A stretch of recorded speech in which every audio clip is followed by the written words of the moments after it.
commencing counter-tyranny operations. Well, there's a handful of people here in the Truth and Freedom media that actually think that the CFR plant, the director of the FBI, is actively pursuing Hillary Clinton, the agent of Rothschild, for selling out military secrets through private email to the Communist Chinese, the leader in the New World Communist Army at the United Nations, along with another Rothschild agent, former DOD Secretary Chuck Hagel. Sit down, Maureen. Yeah. Did you bring your lunch? Yeah. We're continue to be committed to, and we will stay committed to the Asia-Pacific rebalance. We're a Pacific power. We have been a Pacific power.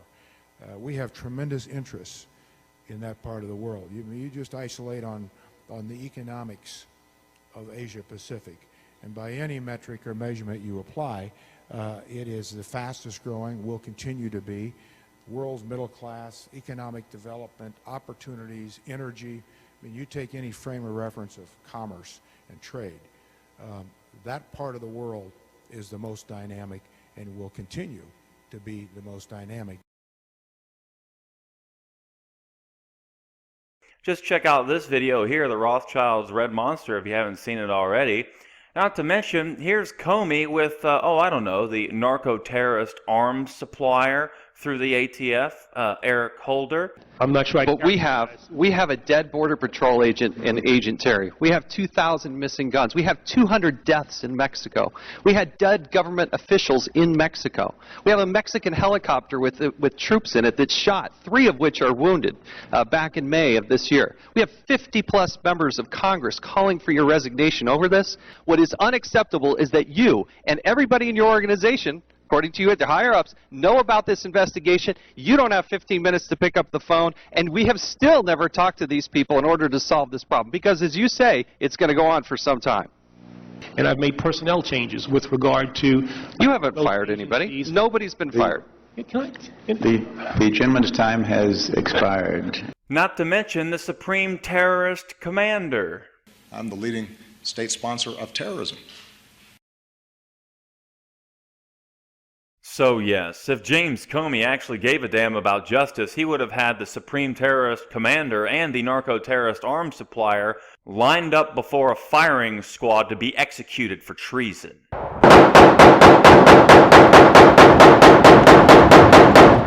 Not to mention, here's James Comey hanging out with the director of the NSA who committed perjury before Congress when he lied about the NSA's theft of data and warrantless spying in breach of the Fourth Amendment. So what I wanted to see is if you could give me a yes or no answer to the question, does the NSA collect any type of data at all on millions or hundreds of millions of Americans? No, sir. It does not. Not wittingly. And here's the Department of Homeland Security Secretary Jay Johnson, responsible for massive human trafficking of narco-terrorists into the U.S., upon which they've committed several murders. Overwhelmed by a surge in illegal border crossings. How did we get to where we are today? Every 72 hours, Department of Homeland Security buses bringing another 120 illegal immigrants, many of them quickly released into the community.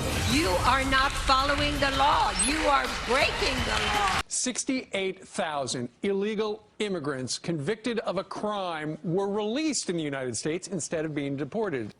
Amnesty is the immigration system we have today. We have to admit, this is disturbing. The Obama administration admitting to giving a known gang member amnesty to stay right here in the United States. And then a year and a half later, that same known gang member arrested for murder of America's top model contestant.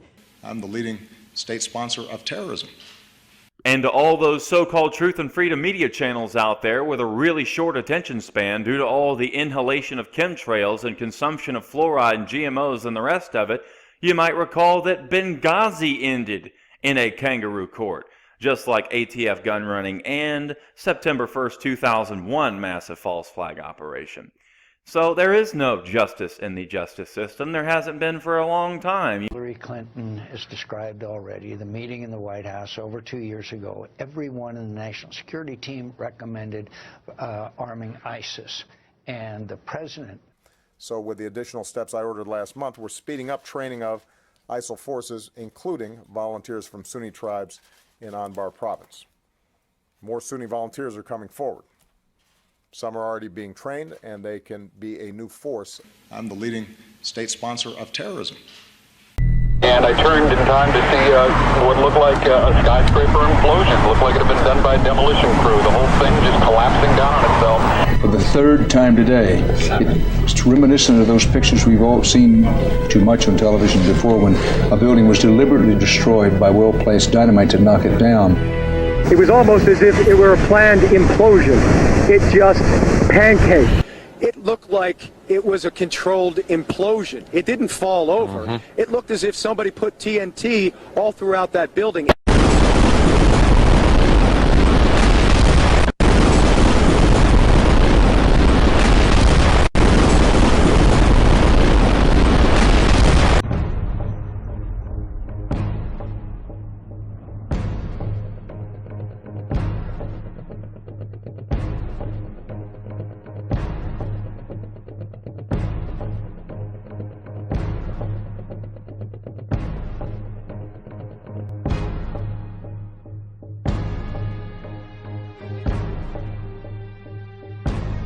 This is Building 7, a 47-story skyscraper that fell on the afternoon of September 11th. The government says that fire brought it down. However, 1,500 architects and engineers have concluded it was a controlled demolition.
Various associations of professionals have been formed in the 9 years since 9/11. Among them are Pilots for 9/11 Truth, listing hundreds of former air controllers, civil and military pilots, and aviation experts from all over the world.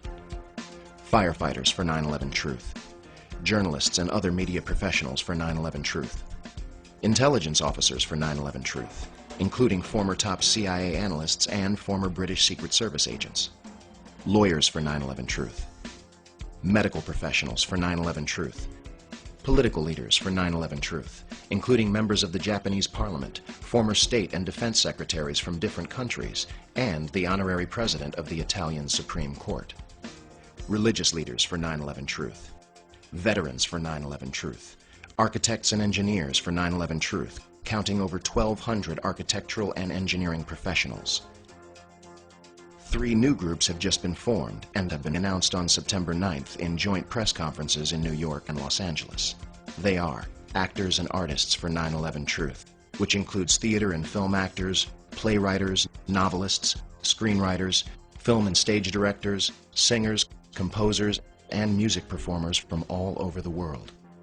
Scientists for 9/11 Truth, with more than 60 signatories between astrophysicists, biologists, biochemists, medical scientists, chemists, computer scientists, ecologists, geologists, geophysicists, mathematicians, physicists, and science professors from all over the world. And U.S. military officers for 9/11 Truth, with Air Force pilots, Army, Navy, and defense experts questioning the military aspects of the official version of 9/11. All these people have looked at the evidence available and have become convinced that a new investigation is absolutely necessary to make sure that events like 9/11 never happen again in our country.